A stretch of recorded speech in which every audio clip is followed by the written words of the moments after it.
Hello friends, स्वागत है आप सभी का विकी A to Z में। आज का ये वीडियो क्लास 9 10th के लिए सोशल साइंस के लिए काफ़ी इंपॉर्टेंट वीडियो है। सोमवार से 22 जुलाई से आप लोग का मंथली एग्जाम है। निश्चित रूप से इस वीडियो से देखने से आपको कुछ ना कुछ फ़ायदा ज़रूर होगा।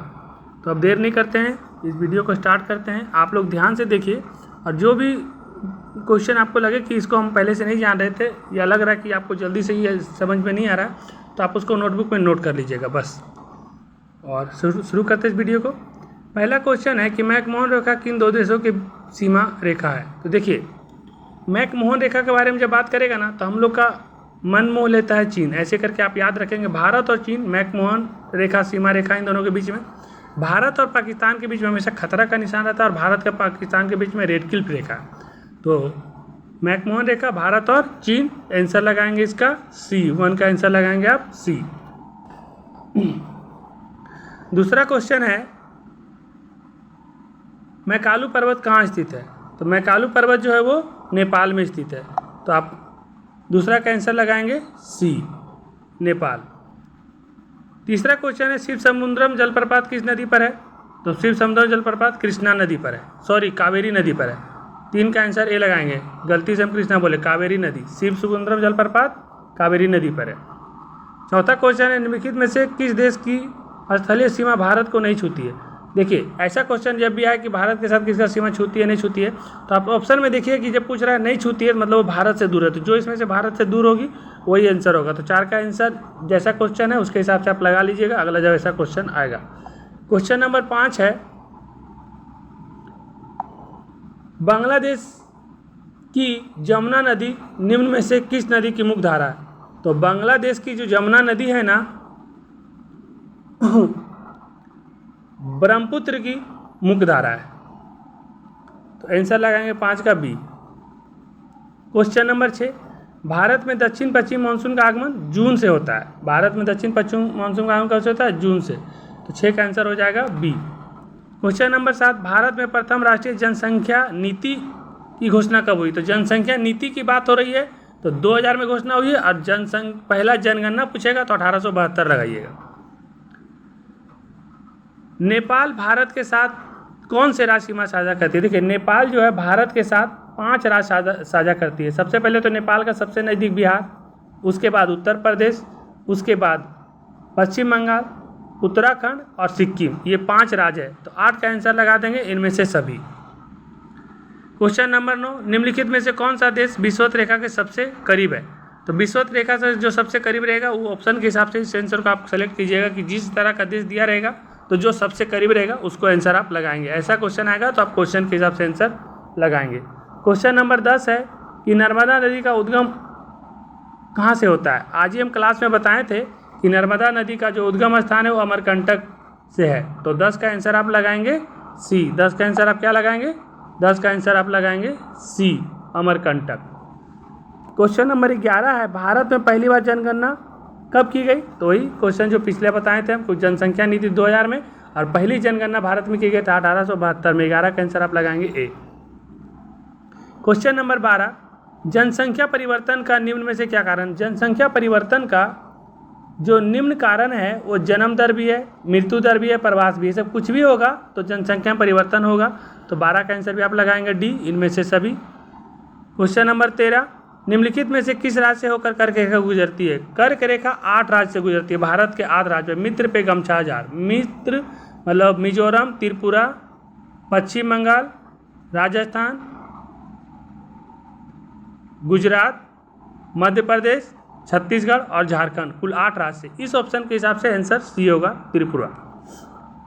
क्वेश्चन नंबर 14, राजस्थान के मरुस्थलीय भाग से होकर बहने वाली नदी कौन है। तो राजस्थान के मरुस्थलीय भाग से बहने वाली सिर्फ एक ही नदी है, और जो बीच में गैप हो जाती है वह लूनी नदी। तो राजस्थान के मरुस्थलीय भाग से होकर बहने वाली नदी लूनी नदी है। अब क्वेश्चन नंबर 15, क्वेश्चन नंबर 15 कहता है कि नीलगिरी संरक्षित जैवमंडल कहाँ स्थित है। तो नीलगिरी जो संरक्षित जैवमंडल है वो तमिलनाडु और केरल के बीच में है। तो इसके हिसाब से तमिलनाडु भी लगा सकते हैं और आप चाहें तो केरल, लेकिन इसका आंसर तमिलनाडु का, इसलिए हम इसे डबल टिक कर दिए। क्वेश्चन नंबर 16, दो नदियों के बीच की भूमि को क्या कहते हैं। दो नदियों के बीच की भूमि को दोआब कहते हैं। 16 का आंसर होगा सी। भूटान के लगभग कितने प्रतिशत क्षेत्र पर वनों का विस्तार है? तो भूटान के लगभग 70% क्षेत्रों पर वन का विस्तार है। क्वेश्चन नंबर 18, किस देश को पूर्व का मोती कहते हैं? श्रीलंका को पूर्व का मोती कहते हैं। 18 का आंसर होगा सी। उसके बाद 19, गुजरात के भुज में भयंकर भूकंप कब आया था? गुजरात के भुज में भयंकर भूकंप 2001 में आया था, 26 जनवरी 2001 में। अब क्वेश्चन नंबर 20, निम्नलिखित में से क्या मानव जनित आपदा? मानव जनित आपदा के बारे में जो बात करें तो मतलब वो मानव के द्वारा हुआ है। जैसे भूकंप ये प्राकृतिक है, बाढ़ भी प्राकृतिक है, भूस्खलन भी प्राकृतिक है। मानव जनित हो जाएगा नाभिकीय आपदा। कोई भी परमाणु बम से बनाते हैं और उससे जो नुकसान होती है वो आपदा मानव जनित आपदा है। क्वेश्चन नंबर 21, परमाणु बम का सर्वप्रथम प्रयोग कहाँ हुआ? आपको पता होगा, हिरोशिमा पर 6 अगस्त 1945 को पहली बार, और ठीक 2 दिन के बाद नागासाकी पे 9 अगस्त को। तो पहली बार परमाणु बम का इस्तेमाल हिरोशिमा पे हुआ था 6 अगस्त में, जापान पे गिराया था अमेरिका ने।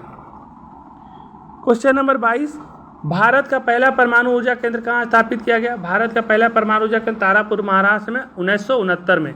22 का आंसर होगा बी। क्वेश्चन नंबर 23, राष्ट्रीय आपदा प्रबंधन प्राधिकरण का मुख्यालय कहाँ है? तो राष्ट्रीय आपदा प्रबंधन प्राधिकरण का मुख्यालय नई दिल्ली में है। 23 का आंसर होगा ए। क्वेश्चन नंबर 24, पैदल चलते समय सड़क का किस ओर चलना चाहिए? ये तो सिंपल क्वेश्चन है, हमेशा बाईं ओर चलना है पैदल चलते समय, इसको हमेशा आप लोग भी ध्यान रखेंगे। क्वेश्चन नंबर 25 कह रहा है, किस नदी को वृद्ध गंगा या बूढ़ी गंगा कहते हैं? तो गोदावरी को। दक्षिण भारत की सबसे बड़ी नदी भी है गोदावरी। तो आप 25 का आंसर लगाएंगे डी। क्वेश्चन नंबर 26, विश्व का पहला लिखित संविधान कहाँ लागू किया? देखिए, विश्व का पहला लिखित संविधान और विश्व का सबसे बड़ा संविधान, दोनों में अंतर है। विश्व का सबसे पहला लिखित संविधान अमेरिका का है, संयुक्त राज्य अमेरिका का, और सबसे बड़ा संविधान लिखित में बोलेगा तो भारत का है। तो अभी क्वेश्चन में पूछ रहा है कि पहला लिखित संविधान वो संयुक्त राज्य अमेरिका का है। क्वेश्चन नंबर 27, लेसेज फेयर का सिद्धांत किसने दिया था? तो मॉन्टेस्क्यू ने। लेसेज फेयर का सिद्धांत मॉन्टेस्क्यू ने दिया था। 27 का आंसर आप ए लगाएंगे, मॉन्टेस्क्यू ने। क्वेश्चन नंबर 28, धर्मनिरपेक्ष राज्य की स्थापना सर्वप्रथम किस देश में हुई? धर्मनिरपेक्ष का जहां बात करेगा तो सबसे पहले संयुक्त राज्य अमेरिका में लगाएंगे। तो इसका 28 का आंसर ए होगा, सबसे पहले संयुक्त राज्य अमेरिका में। मैं ही राज हूँ कथन किसका है? मैं ही राज हूँ कथन है लुई 14 का। मतलब लुई 14 कहता था कि मैं ही राज हूँ, और लुई 15 कहता था मैं भगवान हूँ, और लुई 16 फिजूल खर्ची और अपने बीवी के बातों में रहता था। तो मैं ही राज हूँ कथन है लुई 14 का। तो आप लगाएंगे 29 का आंसर बी। क्वेश्चन नंबर 30, विधि की आत्मा नामक पुस्तक किसने लिखी है? तो विधि की आत्मा नामक पुस्तक भी मॉन्टेस्क्यू का ही लिखा हुआ है। तो इसका भी आंसर लगाएंगे आप सी। विधि की आत्मा पुस्तक मॉन्टेस्क्यू के द्वारा लगाया गया है। तो आप लगाएंगे 30 का आंसर सी। नेशनल असेंबली का गठन किसने किया था? नेशनल असेंबली का गठन तृतीय स्टेट ने किया था, क्योंकि प्रथम स्टेट में कुलीन वर्ग के लोग थे और पादरी लोग थे, और दूसरा में कुलीन लोग थे, और तीसरा में आम जनता लोग थे जो गरीब लोग थे। तो यही लोग जो थे नेशनल असेंबली का गठन किया था टेनिस कोर्ट में। तो 31 का आंसर आप लगाएंगे सी। क्वेश्चन नंबर 32, किस संधि के तहत प्रथम विश्व युद्ध की समाप्ति हुई? आप लोग को याद होगा, क्लास में हम बताए भी हैं। वर्साय की संधि के तहत जो 28 जून 1919 को हुई, इसके तहत प्रथम विश्व युद्ध समाप्त हो गया, और इसमें जर्मनी पे काफ़ी ज़्यादा कर्ज डाल दिया गया था, और जर्मनी का जो कोयला क्षेत्र था वो 15 साल के लिए जापान को दे दिया गया था। तो वर्साय का संधि प्रथम विश्व युद्ध समाप्ति के लिए 32 का आंसर बी लगाएंगे। क्वेश्चन नंबर 33, फांसीवाद का जन्म किस देश में हुआ? फांसीवाद का जन्म इटली में हुआ है। 33 का आंसर आप लगाएंगे सी। क्वेश्चन नंबर 34, द्वितीय विश्व युद्ध का प्रारंभ किस युद्ध के साथ हुआ? तो देखिए, पहला विश्व युद्ध का कारण था साराजेवो का हत्याकांड, आर्कड्यू का। लेकिन दूसरा विश्व युद्ध में जर्मनी ने जब पोलैंड पे आक्रमण किया था तो दूसरा विश्व युद्ध स्टार्ट हो गया था। 34 का आंसर आप लगाएंगे ए। जर्मनी ने जब पोलैंड पे आक्रमण किया तो दूसरा विश्व युद्ध स्टार्ट हो गया। क्वेश्चन नंबर 35, और ये लास्ट स्लाइड है, इसके बाद हम क्वेश्चन नंबर 40 से आगे दूसरे वीडियो में लाएंगे, तो इसको आप आराम से देख लीजिए। क्वेश्चन नंबर 35, संयुक्त राष्ट्र संघ का गठन कब हुआ? तो संयुक्त राष्ट्र संघ का गठन 24 अक्टूबर 1945 का हुआ, और इसमें भी वर्तमान में 193 देश है। भारत भी इसका सदस्य है, जनरली बहुत सारे देश इसका सदस्य हैं। तो संयुक्त राष्ट्र संघ का गठन 24 अक्टूबर 1945। 35 का आंसर आप लगाएंगे, 35 का आंसर आप लगाएंगे ए। तो आप इसका आंसर 35 का ए लगा लीजिए। क्वेश्चन नंबर 36, भारत की सबसे बड़ी जनजाति कौन सी है? भारत की सबसे बड़ी जनजाति भील जनजाति है। क्वेश्चन नंबर 37, अंतर्राष्ट्रीय न्यायालय का मुख्यालय द हेग जेनेवा में है, तो आप लगाएंगे आंसर 37 का बी। क्वेश्चन नंबर 38, तुष्टिकरण की नीति किस देश की देन है? जर्मनी की देन है। इसे ही प्रथम विश्व युद्ध में काफ़ी अपमानित किया गया था वर्साई संधि के द्वारा। क्वेश्चन नंबर 39, स्वतंत्रता का घोषणा पत्र किसने तैयार किया था? स्वतंत्रता का घोषणा पत्र थॉमस जेफरसन ने तैयार किया था, तो 39 का आंसर आप लगाएंगे डी। और ये वीडियो का मैं फिलहाल यहाँ समाप्त करते क्योंकि वीडियो ज़्यादा लंबा हो जाएगा, और इसके बाद हम क्वेश्चन नंबर 40 से 80 तक सेकेंड वीडियो में लाएंगे। आप लोगों को वीडियो अगर अच्छा लगे तो चैनल को लाइक करके सब्सक्राइब कर लीजिए, ताकि एग्जाम तक जितना भी वीडियो ज़रूरत वाला आएगा, सब इंपॉर्टेंट वीडियो आएगा, वो सब आपको मिल जाएगा। बेल आइकन भी आप दबा लेंगे। धन्यवाद और थैंक यू।